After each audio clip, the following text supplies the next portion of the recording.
सोलापूर शहरातील 70 फूट रोड भाजी मंडई येथील भाजीपाला फळ विक्रेते फेरीवाले यांच्या उदरनिर्वाहावर संकटात आली आहे। तब्बल 30 दिवसांपासून व्यवसाय बंद असून या प्रकरणी उपमुख्यमंत्री एकनाथ शिंदे यांनी सूचना देऊनही कार्यवाही न झाल्याने आज बुधवारी सीटूच्या नेतृत्वाखाली भाजी विक्रेत्यांनी चक्क गळ्यात कांदा, बटाटा व पालेभाज्याचा हार घालून महापालिका आवारात आंदोलन केलं। यावेळी पोलिसांनी आंदोलकात बाचाबाची झाली। आंदोलक ऐकत नसल्याने पोलिसांनी फरफटत नेऊन आंदोलकांना गाडीत कोंबलं। यावेळी ॲडव्होकेट अनिल वासम, दत्ता चव्हाण, अखिल शेख, खाजाबाई करजगी, जाफर शेख, महेश कसबे, हसन काशिम बागवान, चांद शेख, रुक्मिणी कावळे, शांताबाई कोळी आदी उपस्थित होते। या लोकांना म्हणायचं की हे सगळे जे भाजी विक्रेते आहेत पहाटे 4, 4:30, 5 वाजता उठून मार्केट यार्डात जाऊन त्या ठिकाणी उसनेवरे पैसे घेऊन त्या ठिकाणी ताजी भाजी आणतात। लोकांना स्वच्छ आणि चांगलं ताजी भाजीपाला मिळालं पाहिजे। लोकांच्या त्यांच्या जीवनावश्यक वस्तूंसाठी हे वस्तू आणून त्या ठिकाणी विकतात। याच्यावरती त्यांची रोजीरोटी आहे। त्यांची रोजीरोटी महापालिकेने या ठिकाणी वेशीला टांगलेला आहे। म्हणून आम्ही गळ्यात टांगून या आयुक्ताचा निषेध करण्यासाठी या ठिकाणी आम्ही आलेलो आहे। आणि या सगळ्या लोकांना त्यांचा रोजगार पाहिजे।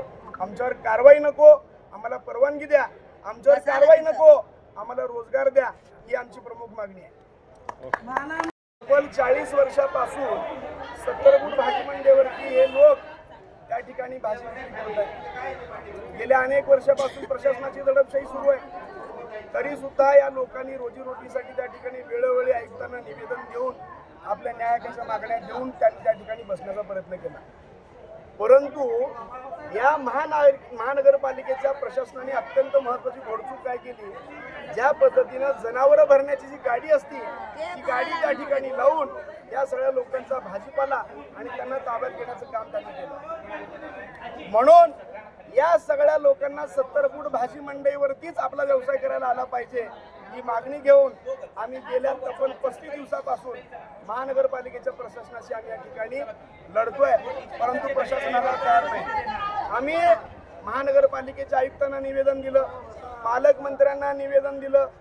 एवढंच नसून आमचे नेते माजी आमदार कॉम्रेड नरसे ॲडम मास्तर यांनी स्वतः ज्यावेळी उपमुख्यमंत्री साहेब सोलापूरच्या दौऱ्यावर आले होते त्यांना भेटून निवेदन दिल्यानंतर उपमुख्यमंत्री साहेबांनी आश्वासन दिलं, जोपर्यंत सोलापूर महानगरपालिकेची निवडणूक होत नाही, त्या ठिकाणी नवीन सभागृह प्रस्तावित होत नाही आणि नवीन महापौर आल्यानंतर लोकप्रतिनिधींच्या सगळ्यांच्या समावेश सभागृहामध्ये ठराव मांडून या लोकांना त्या ठिकाणी अधिकृत परवानगी दिली पाहिजे, त्यांना व्यवसाय करण्याची परवानगी दिली पाहिजे, नियम अटी लादून त्याच ठिकाणी व्यवसाय करण्याची परवानगी दिली पाहिजे, अशा मागण्याचं निवेदन आम्ही दिलं।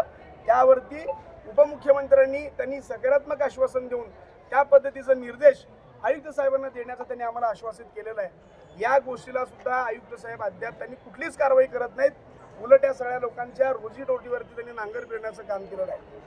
म्हणून आम्ही या गोष्टीचा निषेध करतोय। या ठिकाणी आम्ही निवेदन द्यायला आलो, पण निवेदन घ्यायला आयुक्त साहेब नाहीत, संबंधित अधिकारी येत नाहीत, पोलीस प्रशासन या ठिकाणी आमच्याविषयी दडपशाही करते। आम्ही पोलिसांना पण हेच विनंती करतोय, आम्ही या ठिकाणी काय तुम्ही काय सनदशीर मार्गाने आलोय, आम्हाला कुठल्या गोष्टी तोडफोड करायची नाही। आम्हाला आमच्या मागण्याचं निवेदन त्यांनी घ्यावं आणि आम्हाला सकारात्मक आश्वासन द्यावं, ही आमची प्रमुख मागणी आहे। म्हणून आम्ही या ठिकाणी करतोय। जोपर्यंत आयुक्त साहेब या ठिकाणी येत नाहीत आणि आमचं निवेदन घेऊन आम्हाला सकारात्मकतेने आश्वासन देत नाहीत, तोपर्यंत आम्ही या ठिकाणी सोडणार नाही, म्हणजे सोडणार नाही। आम्ही याच ठिकाणी बसून आंदोलन करणार।